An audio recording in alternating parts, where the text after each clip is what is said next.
बहुचर्चित शराब घोटाला मामले में ईडी ने सौम्या चौरसिया की गिरफ्तारी की है और तस्वीरें देख सकते हैं कि सौम्या चौरसिया को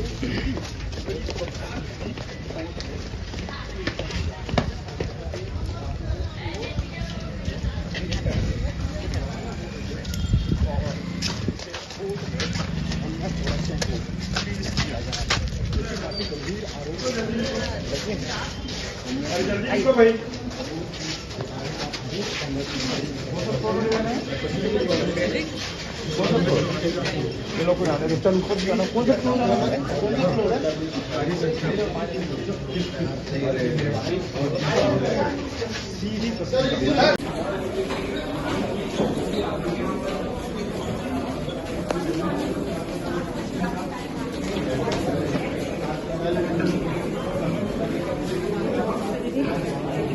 इन्वेस्टिगेशन के दौरान हम स्टेटमेंट से तो कन्फ्रंटेशन कराएंगे और जिन लोगों की हमको आवश्यकता पड़ेगी तो कोर्ट से परमिशन ले करके हम उनसे, अगर वो जेल में हैं तो जेल में ले जा करके उनसे कन्फ्रंटेशन कराया जाएगा। ये इन्वेस्टिगेशन की टेक्निक्स हैं।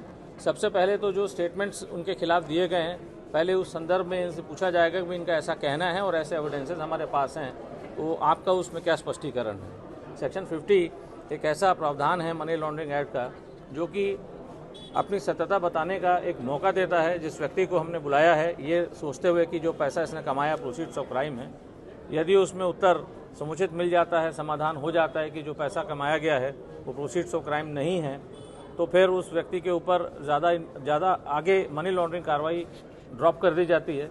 लेकिन अगर कोई हीला हवाला करता है या स्पष्ट उत्तर नहीं देता है तो उसके पश्चात ही ऐसी कार्रवाई कठोरात्मक की जाती है।